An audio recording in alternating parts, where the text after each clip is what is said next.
Today we're diving into the seedy world of what's become known the Phantom Menace. YouTuber Ketwolski is back to talk about how he discovered the trolls were getting trolled. Across Apple Podcasts, Spotify, Google Podcasts and YouTube, this is the 8th season of a Trekzone Conversation with Matt Miller. All by the magic of the internet and a video link.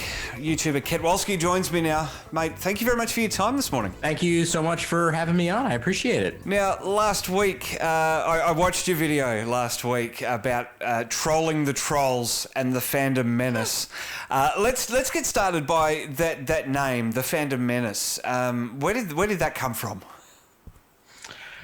So I think I don't know the author of it or the concept of how it kind of became this title that's used by a certain group of fans, but obviously it is a play on the words of the Phantom Menace that was kind of a Star Wars film that George Lucas had made many years ago for his prequel trilogy. I think somebody kind of did a little pun on there to be the Phantom Menace. How they got to that, I don't know, but that now name is kind of synonymous with a group of people who are very anti-establishment and very anti-whatever is currently going on in major franchises, whether it be Star Wars, Doctor Who, Star Trek, and even Marvel in some regards as well. So that's kind of what that group is in a lot of ways. And I love the return volley that they give us, Drekkies. Right. That's so, yeah, I mean, I think that we have our own sect of the Phantom Menace, and with that comes our nickname of people who are the Drekkies, of people who essentially like Star Trek Discovery, and that we're no longer Trekkies. We're not fans of the franchise anymore. How could we, if we enjoyed Star Trek Discovery in any way possible? How could we be fans of Star Trek? Yeah, so that's our name now. That's it forever. On top of many other things which I get called, which we won't repeat here. It boggles the mind. It really does. The one thing that I love from them is the constant one of CBS should give Star Trek up to Paramount, but they're the same company now. They are, right, yeah. Viacom CBS, and obviously Paramount was tucked into Viacom. Viacom and CBS have merged to the new company, Viacom CBS, and they did that what felt like forever, but at the same time, though, almost overnight. I was actually just in New York a few weeks ago, and one of their satellite offices in Times Square has already gotten the new Viacom CBS, giant sign on the building that they've replaced the other one that was on there. So they're moving forward. They're trudging on, so I can't wait to see how that works. But yeah, there's no turnover for the Trek franchise. Like it's home, it's where it needs to be, and they're going to continue to make content and make money off of it. So it's not going anywhere. Well, now, having said that, Ketwolski, that's not quite true, because apparently NBC and Seth MacFarlane are buying the franchise for some couple of $1 billion. Like Seth has nothing else on his plate.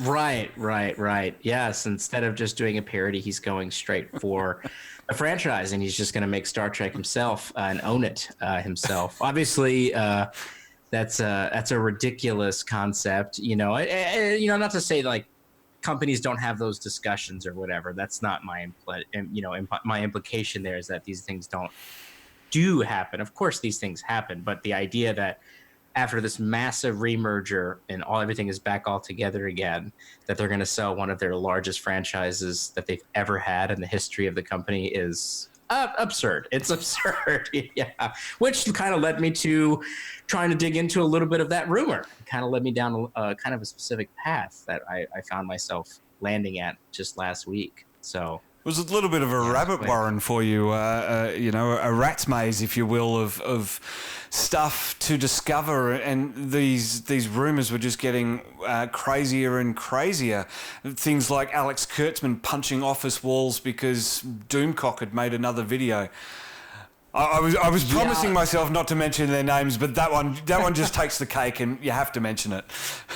Yeah, that was the I was kind of aware of the rumors that were kind of going on, as I kind of keep my eye on these different things to see what's going on. And then the rumor that came out when Alex Kurtzman apparently punched a hole through an 85-inch television was where I was like, okay. Oh, that's right. It was a television, not a wall. Yeah. It was an 85-inch television. It's very specific like, too, by the way. 85-inch television. Right. It was 85-inch OLED. Like they had the serial number of the TV in there. The equipment ID. And I was like, all right, this is, and it was being then taken and reported on as like hard fact, and it was like, there was that story mixed with a story about how he was screaming at all the writers in the room. He was like, I'll ruin everybody's career in here. Do you hear me? You'll never work again. And then somebody was like, yeah, but we could work for the Orville. And then everybody high-fived and everyone clapped. Just ridiculous stuff. And that was the thing is like, oh, I saw that and I was like, this is so strange. Like this is almost too bizarre. Like even more so than what we've had in the past, like the firing rumors and the cancellations. And we get a lot of those, and they keep cyclically, running through those stories every couple of months. Every 4 or 5 months, we kind of go through the same round of rumors with them. But this was so bizarre to me, and that's where I started doing a little bit of digging. And then somebody pointed out to me the one of the initial 4chan posts that kind of came out about a month ago, where I found I guess this is very common on 4chan. I don't spend a lot of time there, but like all the letters in the paragraphs of the initial posting added up to the words, "It's a fake," which is obviously a connection to the Deep Space Nine episode. And that led me down a further rabbit hole of, is that a coincidence? And is it not? And as it turns out, it definitely was not a coincidence, and they 4chan folks were definitely having quite the fun, I think, with the fandom, the Star Trek version of the Phantom Menace. And it's been happening for a while now, so it was quite interesting to uncover. The best thing for me, I think, about learning about this story was that 4chan still exists. Yeah, people really like it. I never really got into 4chan. I never really quite made any sense to it. Every time I go there, I am completely just not overwhelmed, but confused with how the layout works and how everything is like laid out and how anyone can have any kind of conversation, because it's like all over the place. Yeah. But people like it apparently, and they did a great thing. I hats off to, I don't know if it was one guy or a group of guys or gals or whatever it was. Hats off to you for doing this. This was quite the belly laugh. I think a lot of people enjoyed it quite a bit. I know I enjoyed it. It was well orchestrated, well done, I thought. What does it mean for the Phantom Menace, all these YouTube channels, and I'm not going to mention them, I'm not going to give them that satisfaction, but what does it mean for them knowing that this source, they were taking all of this stuff as gospel, they've been trolled, so I guess, do they continue? If you were them, what would you do? Well, I can tell you what they already have done. In this case, it was to pseudo admit that the information was wrong by saying that everything else I've said up to this point is totally cool and fine. It's just that somebody tricked me with these last little bits of information, and then doubling down on the current amount of rumors that you have. And then doubling down on the idea that if you say it's just a rumor in front of the video, it's perfectly fine, even though you follow that up with, this is just a rumor, so I can't confirm it, but my insider source tells me this is 100% accurate.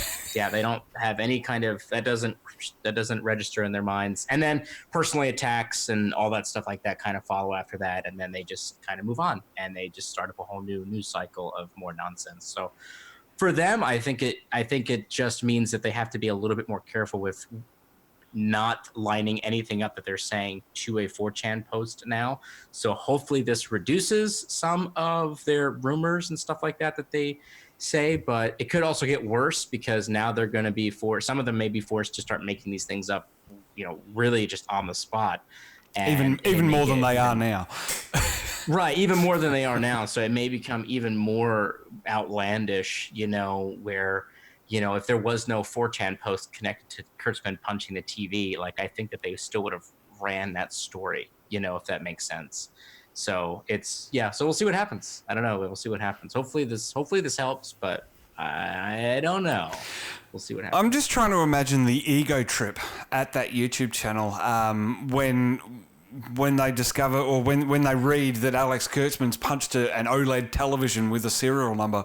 The fact that there was no sort of pause and hang on a second, is this actually legit? Do they know us? And I guess that really just goes to the character of those people.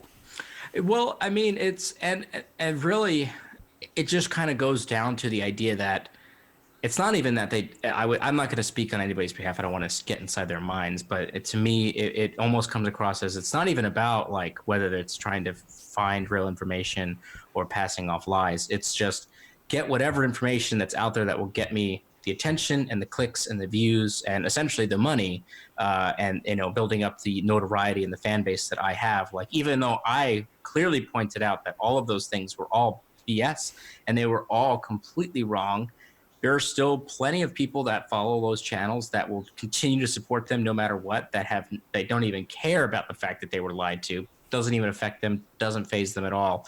And because they're then reinforcing the individuals who are saying those things, like that are making the content for the channels, it's just kind of like this weird circular relationship of, I'm just going to keep feeding you exactly what you want to hear, and they're having like this buy-in of, I don't even care how ridiculous it is because it fits the narrative that I want. So I don't even know if it's like an ego thing. I don't even know if it's just like a weird I don't know, like weird, like toxic relationship between the fans who are asking for it and the person providing it. And they just constantly are feeding each other without any regard for whether or not the information is accurate. I don't think that matters at all. So I don't know what it is. It's very complex. We need to get a psychologist on here to talk about it. I don't know. It's very strange. An idea for a future collaborative video, I think. Yeah, seriously. And it really comes down to channels like ours, Trekzone and Ketwolski, and a few others that are here with truth and Treksphere as well. Websites as well, providing truth and facts. And if that makes us shills, well, I guess we're shills. But I wish we'd be paid by CBS to do it. Yeah, I mean, I'll take the check. I mean, that always makes me laugh when people say, you're on the payroll, you're on the payroll. Man, I wish I was on the payroll. I'd be wearing the shirt, I'd have the hat, I would have the whole thing, all set up. I would have the whole thing all set up, and I would be totally rocking all that. And what's really funny about the whole thing, Ketwolski, is that technically I am on the payroll for something completely different. I'm quite open about my full-time work at CBS's Australian arm, Network 10. So technically I am on the payroll, but not for Trekzone. Trekzone is 100% independent. Look at you here. So you are just doing that chill lifestyle, man. Like, you got the backpack. I've got nothing. I'm not on the payroll. It sucks. It's a very cool backpack. And I also have the stickers as well, Viacom CBS stickers. So I don't know what that makes me. But the brilliant thing is that they I don't know where I'm going with that, but chill life for me. It is what it is. And that's the thing is a lot of the attacks that kind of came at me, which frustrated me because a lot of people just write it off as, well, he's a small YouTuber and these guys are these giant behemoth channels and he's just trying to shill for the company and just trying to get attention, trying to build his own notoriety and stuff like that. And it's like, no, like that's not what I'm here to do. My focus is, I see all of these comments flooding into my channel because of the things that there's being discussed over on their channels. So I am trying to respond to this larger group and to them overall and saying, no, I wholly disagree with the things that you're saying and the information that you're passing off because of XYZ reasons. It has nothing to do with trying to attack anybody. And if you watch my videos, beyond the fact that I'm just saying that I think that these guys and gals are just making this stuff up, I don't actually have any insults or negative feelings towards them. I just wish that they would stop with the rumors. But transversely, when I say these things and then they accuse me of being all these soy boys and shills and these names and like but then when I just say like, hey, I think you guys got lied to, they're the ones who start with the personal attacks, who have the super thin skin, who come after me and all this other stuff. And it's like, it's just crazy. Like the whole thing is just kind of mind-boggling. It's a very weird. Like I said, you need to get a psychologist on here to talk about all this. It's very strange. I think we all could probably use a little help. It is, to be honest. It is a crazy, dark, and seedy world, I think, if you will. But it is such a niche of a niche. Not every Star Trek fan is out there on either side of this fence. There are just, believe it or not, Star Trek fans out there watching Star Trek because Star Trek's on television and they don't care, which I think is probably a lesson for all of us to learn. It's funny you say that because in my own real life, obviously most of the people I work with and I know, like they know I have a YouTube channel and stuff, and they watch me because they're supportive of me and stuff like that. But most of them are, actually all of them. There isn't a single person that I work with that watches Star Trek, and a lot of them do watch it, have any concept or bearing on any of these problems that we talk about with the 25% thing, with the cancellations and the firings and the 4chan stuff. And they have no concept of that. They're just like, when I was talking to one of them the other day, they were like, well, I didn't know there was Romulan ninjas, but all right, cool. Romulan ninjas. Yeah. And I'm like, well, they're not ninjas, but I got what you're saying.